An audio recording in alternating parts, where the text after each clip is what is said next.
Cinema சேட்டை நேயர்களுக்கு வணக்கம். நான் இன்னைக்கு பேச போகிற டாபிக் என்ன அப்படின்னு பார்த்தீங்கன்னா, தமிழ் சினிமாவில் பல தயாரிப்பாளர்கள் சங்கம் இருக்குது. அதில் பிரதானமாக இருக்கக்கூடியது என்ன அப்படின்னு பார்த்தீங்கன்னா, South Indian film chamber of commerce. அதுதான் ஃபஸ்ட்டு வந்துச்சு. அதுக்கப்புறமா தமிழ்நாட்டுக்கும் தேவை, தமிழ் படங்களுக்கெலாம் தேவை அப்படின்னு தமிழ் ஃபிலிம் ப்ரொடியூசர்ஸ் கவுன்சில் அப்படின்னு ஒன்று ஸ்டார்ட் பண்ணுச்சு. இது ரெண்டுமே தான் ரொம்ப ஆக்டிவாக இருந்துச்சு. பட் இது ரெண்டும் இருக்கிறது இல்லாமல் வேறு சில அமைப்புகளும் இருக்குது. அதாவது film and television producers guild of South India அப்படி ஒன்று இருக்குது. தமிழ் ஃபிலிம் ப்ரொடியூசர்ஸ் அசோசியேஷன் ஒன்று இருக்குது. அப்புறமா டி ராஜேந்தர் அவர்கள் ஸ்டார்ட் பண்ண தமிழ்நாடு ஃபிலிம் ப்ரொடியூசர்ஸ் அசோசியேஷன் அப்படி ஒன்று இருக்குது.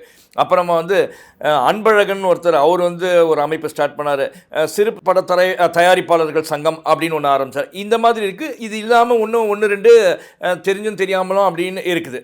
ஓகே, இதில் பிரதானமாக இருக்கக்கூடியது எது அப்படின்னு பார்த்தீங்கன்னா, South Indian film chamber of commerce, அதுக்கப்புறம் தமிழ் ஃபிலிம் ப்ரொடியூசர்ஸ் கவுன்சில், அதுக்கப்புறமா சமீபத்தில் ஒரு 5 வருஷத்துக்குள்ளே ஸ்டார்ட் பண்ண தமிழ் ஃபிலிம் ப்ரொடியூசர்ஸ் அசோசியேஷன் தான். பட் இது எல்லாத்தோட என்னன்னா, ப்ரொடியூசர்ஸ் நிறைய இருக்கக்கூடிய ஒரு சங்கம், ரொம்ப செயல்பாட்டில் பரபரப்பாக இருக்கக்கூடிய சங்கம் தமிழ்நாட்டில் அப்படின்னு பார்த்தீங்கன்னா தமிழ் ஃபிலிம் ப்ரொடியூசர்ஸ் கவுன்சில். அதுதான் இது பெரிய பெரிய ஜாம்பாவனங்கள்லாம் தலைவராக இருந்திருக்காங்க. கேஆர்ஜி இருந்திருக்காரு, கலைப்புலி தானு இருந்திருக்காரு, கேஆர் இருந்திருக்காரு, நம்ம ராமநாராயணன் சார் இருந்திருக்காரு. இப்போ கரண்ட்டாக இருக்கிறது பார்த்திங்கன்னா ராமநாராயணனுடைய சன்னான முரளி ராமசாமி தான் இப்போ தலைவராக இருக்கிறாரு. இதில் நடிகர் விஷாலும் இருந்திருக்கார் தலைவராக. ரைட்டு, இந்த தயாரிப்பாளர் சங்கம் இருக்குல்ல, இதுக்கான தேர்தல் தான் அறிவிச்சிருக்காங்க. அதாவது மறைமுகமாக அறிவிச்சிருக்காங்கன்னு சொல்லலாம். 22 ஃபெப்ரவரி 2026 தான் இந்த தேர்தல் நடக்க போகிறதா ஒரு தகவல் வந்திருக்கு. இந்த தேர்தலில் நிற்க போகிறது யார் அப்படின்னு பார்த்தீங்கன்னா, இப்போ இருக்கக்கூடிய அந்த தயாரிப்பாளர் சங்கத்தில் இருக்கக்கூடிய நிர்வாகத்தில் இருக்கக்கூடிய சில மெம்பர்ஸும், இதுக்கு முன்பு வேறு ஒரு நிர்வாகத்தில் இருந்தவங்க, அதுக்கப்புறமா சிலர் தோற்றவர்கள், இவங்கெல்லாம் இப்போ இந்த இதில் இணைய போகிறாங்க.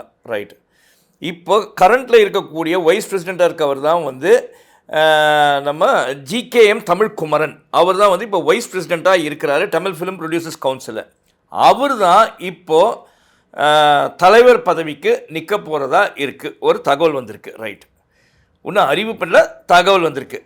இவங்க கீழே நெக்ஸ்ட்டு ஜென்ரல் செக்ரட்டரி அப்படின்னு பார்த்தீங்கன்னா, ஆனரரி செக்ரட்டரி, ஜென்ரல் செக்ரட்டரின்னு அப்படின்னு வச்சுருந்தாங்க அவங்க. அது யாருன்னு பார்த்தீங்கன்னா கமிலா நாசர், நடிகர் நாசருடைய மனைவி, அவங்க நிற்க போகிறாங்க. அதுக்கப்புறமா ராதாகிருஷ்ணன், இப்போ தற்போது செயலாளராக இருக்கக்கூடிய ராதாகிருஷ்ணன், அவரும் மீண்டும் செயலாளராக நிற்க போகிறாரு. இவங்க எல்லாமே ஒரே அணியில் தான். அப்புறம் சுஜாதா விஜயகுமார், அதாவது ஜெயம் ரவி உடைய மனைவி இருக்காங்களே ஆர்த்தியோடைய அம்மாவான சுஜாதா விஜயகுமார், இவங்க ஒரு தயாரிப்பாளர், இவங்க நிற்க போகிறாங்க. அதுக்கப்புறமா ஆர்கே சுரேஷ், இவர் பல படங்களில் நடிச்சிருக்காரு. அப்புறம் இப்போ சமீபத்தில் கூட இந்த ஆருத்ரா கோல்டு அந்த இதில் கூட ஒரு பெயர் அடிபட்டுச்சு. அவர் தான் இதில் இந்த தேர்தலில் துணைத் தலைவருக்கு அந்த அணியில் நிற்க போகிறாரு. அப்புறமா கமலக்கண்ணன், அவரும் இதில் துணைத் தலைவர் பதவிக்கு நிற்க போகிறாரு. அப்புறமா பொருளாளராக சுபாஷ் சந்திர போஸ், யாருன்னா நடிகர் லிங்குசாமி, தயாரிப்பாளர் மற்றும் இயக்குனரான லிங்குசாமி இருக்கார்ல, அவருடைய தம்பியான சுபாஷ் சந்திர போஸ், இவர் நிற்க போகிறார். இவங்க இல்லாமல் மற்ற கமிட்டி மெம்பர்ஸ் அவங்களாம் கொஞ்சம் பேர் நிற்கிறதா இருக்கிறாங்க. இதில் ஒரே ஒரு சின்ன திருத்தம் என்ன அப்படின்னா, சுஜாதா விஜயகுமார் சொன்னல, அவங்க துணைத் தலைவரில் இணைச் செயலாளருக்கு நிற்கிறாங்க. அது ஒரு சின்ன கரெக்ஷன் தான், அதை நீங்கள் திருத்திக்கோங்க. ரைட், ஓகே, இவங்கெல்லாம் நிற்கிறாங்க அப்படின்னாங்க. அதாவது ஒரு தலைவர் அப்படின்னும் போது என்னன்னா, எப்பயும் தொடர்பு கொள்கிற அளவில் இருக்க வேண்டியவர் தான் ஒரு தலைவர். எப்பயுமே ஒரு நிர்வாகத்தில் ஒரு ஆஃபீஸ் பேரராக இருக்காங்கன்னா அவங்கள எப்பயுமே நம்ம தொடர்பு கொள்ள அளவில் தான் இருக்கணும். இஃப் இட் இஸ் பிரசிடெண்ட்டாக இருந்தாலும் சரி, இல்லை செக்ரட்டரியாக இருந்தாலும் சரி, ட்ரெஷரராக இருந்தாலும் சரி, இல்லை இந்த வைஸ் பிரசிடென்ட் துணைத் தலைவர், இணைச் செயலாளர் யாராக இருந்தாலும் நம்ம தொடர்பு கொள்கிற அளவில் இருக்கணும். அதை நம்ம தொடர்பு கொள்கிறோமோ இல்லை தயாரிப்பாளர்கள் தொடர்பு கொண்டால் உடனே பேசக்கூடிய ஆளாக இருக்கணும். பட் இப்போ இருக்கக்கூடிய துணைத் தலைவரான ஜிகேஎம் தமிழ் குமரன், அவர் தான் இப்போ தலைவர் பதவிக்கு போட்டிடுறார். அவரை இப்போ சமீபத்தில் கூட நம்ம நிறைய விஷயத்துக்கு இந்த தயாரிப்பாளர் சங்கம் விஷயத்தில் எதனா ஒன்றுத்துக்கு கேட்கலாமன்னு ஃபோன் பண்ணால் ஃபோனை எடுக்க மாட்டார். அப்புறமா எதனா மெசேஜ் போட்டால் மெசேஜுக்கான ரிப்ளை இருக்காது அவர்கிட்டருந்து. ஒன்று என்ன அப்படின்னு பார்த்தீங்கன்னா எப்பயுமே கலந்துக்கணும். எதனா ஒரு திரைப்பட நிகழ்ச்சி எதனா இருக்குது, அந்த தயாரிப்பாளர் சங்கத்தில் இருக்க உறுப்பினர் இருக்காங்க, அந்த உறுப்பினர் நடத்தக்கூடிய ஒரு படம் வெளியீட்டு விழா, இல்லை பாடல் வெளியீட்டு விழா, இல்லை எதனா ஒரு நடக்குது அந்த ஃபங்க்ஷன் எதுனா அப்படின்னா அதில் வந்து கலந்துக்கணும். அதில் பார்த்தீங்கன்னா இப்போ இருக்கக்கூடியதில் தலைவராக இருக்கக்கூடிய முரளி ராமசாமி எப்பயாவது வந்து கலந்துப்பார். இல்லை நம்ம இவர் இருக்கார், அவர் பேர் நம்ம கதிரேசன் இருக்கார் இப்போ பிரசிடென்ட்டில், அவர் வருவார். இல்லை ராதாகிருஷ்ணன் வருவார். ஆனால் இவரும் அதே மாதிரி கல்பாத்தி நிறுவனத்தோடைய ஒன் ஆஃப் த பார்ட்னர் பங்குதாரரான அர்ச்சனா கல்பாத்தி இருக்காங்களே, அவங்களும் வந்து இப்போ தற்சமயத்துக்கு வந்து துணைத் தலைவராக இருக்கிறாங்க தமிழ் ஃபிலிம் ப்ரொடியூசர்ஸ் அசோசியேஷன். இவங்கள தொடர்பு என்னே கிடையாது, அவங்களும் வரவும் மாட்டாங்க, எந்த ஃபங்க்ஷன்லையும் வந்து அட்டன் பண்ண மாட்டாங்க. இவர் இப்படிப்பட்ட அந்த ஜிகேஎம் தமிழன் குமரன் தான் இப்போ நடக்க போகிற தேர்தலில் வந்து இந்த அணிக்கு, அதாவது என்ன அணினா நலம் காக்கும் அணி, அந்த அணியுடைய தலைவராக போட்டியிடுறாரு. இவர் துணைத் தலைவராக இருக்கும்போதே அவரை கான்டாக்ட் பண்ண முடியாது, இவர் தலைவரானால் எப்படி கான்டாக்ட் பண்ண முடியும் அப்படின்னு ஒரு கேள்வியாக இருக்குது. ரைட். ரெண்டாவதாக இருக்கக்கூடியது யார் அப்படின்னு பார்த்தீங்கன்னா வந்து செயலாளர் பதவிக்கு நிற்கக்கூடிய கமிலா நாசர். ரைட். கமிலா நாசர் எப்படி இருக்கும் செயல்பாடுனா, அவங்க சுயேட்சையாகவே நின்று ஓட்டு வாங்கினவங்க, நல்லா புரியுதுங்களா? அந்த தயாரிப்பாளர் சங்கத்தில் தேர்தலில் நின்று வாங்கியிருக்காங்க. அவங்களுக்கு வந்து அவங்க மேலே வந்து ஒரு தனி மரியாதை எப்பயுமே வந்து தயாரிப்பாளர்கள்கிட்ட உண்டு. எதனா ஒரு விஷயம் அப்படின்னா அவங்ககிட்ட பதவி இருக்குதோ பதவி இல்லையோ, டைரெக்டாக பாதிக்கப்பட்டவனுக்கு எதனா விஷயம் யாரா வந்தாங்கன்னா அவர் யாரால் பாதிக்கப்பட்டாரோ அவங்கக்கிட்ட கூப்பிட்டு நேரடியாக பேசக்கூடிய ஒரு கமாண்டிங் அத்தாரிட்டி உள்ள ஒரு லேடி அவங்க. நீங்கள் எப்போ வேணாலும் அவங்கள தொடர்பு கொள்ளலாம். மூணாவது யார் அப்படின்னு பார்த்தீங்கன்னா ராதாகிருஷ்ணன். ராதாகிருஷ்ணன் நீங்கள் ஃபோன் பண்ணி எப்போ வேணாலும் பேசலாம். அவர் வந்து செயலாளருக்கு தான் போட்டிடுறாரு, அவரை வந்து தொடர்பு கொள்ளலாம். நீங்கள் டக்குன்னு கேட்டால் அவரும் பேசி முடிக்கக்கூடிய ஒரு ஆளாக தான் இருக்கிறார். ரைட்டு. சுஜாதா விஜயகுமார், இவங்க வந்து ஜெயம் ரவியோட மாமியார். பட் அவங்கள வந்து பெருசாக வந்து ஈடுபாடு எனக்கு தெரிஞ்சு ஒன்றும் இல்லை. அவங்க விஷயத்துலேயே அவங்க பிஸியாக இருந்திருக்காங்க. அதனால் அவங்கள பற்றி நம்ம ஒன்றும் சொல்கிறதுக்கு இல்லை. அவங்க வந்தாங்கன்னா தான் அவங்களோட செயல்பாடு எப்படி இருக்குன்னு தெரியும். அவங்க இதுக்கு முன்னால் வந்து இந்த சின்னத்திரை சங்கத்திலலாம் இருந்திருக்காங்க. பட் அதில் ஒன்றும் பெருசான ஈடுபாடு அவங்களுக்கு இருக்கிற மாதிரி எனக்கு தெரியல. அப்புறமா பொருளாளராக நிற்க போகிறவர் யாருன்னு பார்த்தீங்கன்னா சுபாஷ் சந்திரபோஸ். யாருன்னா இவர் வந்து லிங்குசாமியோடைய தம்பி. இவங்க படங்களுக்கே பல பிரச்சனைகள் இருக்குது. காரணம் என்னன்னா இவங்க படங்களே நிறைய இவங்களுக்கு வந்து டெத்ஸ், நிறைய கடன் வாங்கிட்டு அந்த கடனுக்கு கேஸுக்குன்னு போய் இப்போ சமீபத்தில் அவருடைய படம் கூட ஒன்று ரிலீஸ் ஆகிறது வந்து ரொம்ப பிரச்சனையாக தான் ரிலீஸ் ஆச்சு. அது வந்து பெண் மீடியா பேர்லாம் அவங்க பண்ணாங்க. முதல்ல இவங்க தான் தயாரிப்பை ஆரம்பித்தாங்க. அதுக்கப்புறமா வந்து இவங்களால் முடியலன்னு அப்புறமா வந்து சில பிக்கல் புடுங்கள்லாம் இருந்துச்சு. அதனால் அந்த படமே தள்ளி தான் ரிலீஸ் ஆச்சு. ஓகேங்களா? ரைட்டு. அவங்களுக்கே 1000 பிரச்சனை இருக்குது. அவர் வந்து இப்போ இதில் பொருளாளராக வராருன்னா எந்த அளவில் பொருளை ஹேண்டில் பண்ணுவார், அதாவது பொருளாதாரத்தை எந்த அளவில் ஹேண்டில் பண்ணுவார்னு தெரியல. ஏன்னா அவங்க நிர்வாகத்திலே பொருளாதாரத்தில் அவங்களுக்கு பெரிய சிக்கல் இருந்துச்சு. ரைட். துணைத் தலைவராக நிற்கக்கூடிய ஒரு 2 பேர் யாருன்னு பார்த்தீங்கன்னா, ஒன்று ஆர்கே சுரேஷ். ஆர்கே சுரேஷ் வந்து ஒரு நடிகர், ஒரு தயாரிப்பாளர். ரைட்டு. அவர் மேலே இப்போ சமீபத்தில் ஒரு அலிகேஷன்ஸ், இந்த ஆருத்ரா கோல்டில் வந்து அவருடைய பங்கும் இருக்குது அந்த விஷயத்தில், அந்த கையாடலில் அப்படின்னு சொல்லிட்டு இவர் மேலே ஒரு இது வந்து லுக் அவுட் நோட்டீஸ்லாம் கொடுத்தாங்க. அதுக்கப்புறமா வந்து இவரை விசாரணைக்கெலாம் கூப்பிட்டாங்க. அப்புறம் விசாரணைலாம் முடிஞ்சு இப்போ அது நிலுவையில் இருக்க கேஸு. ரைட். இவருக்கு தொடர்பு கொள்ள முடியும்னா இவரையும் தொடர்பு கொள்வது மிக சிரமம். நீங்கள் எப்போ ஃபோன் பண்ணாலும் எடுக்க மாட்டார். அதனால் தயாரிப்பாளர் சங்கத்தில் தயாரிப்பாளர்களுக்கு எந்த அளவில் அவர் ட்ரீட் பண்ணுவாருன்றது தெரியல. அது வந்து நம்ம பொறுத்திருந்து தான் பார்க்கணும். கமலக்கண்ணன் அப்படின்றவர் வந்து இவர் வந்து தயாரிப்பாளருங்க விஷயத்தில் ரொம்ப ஈடுபாடு உள்ளவர்.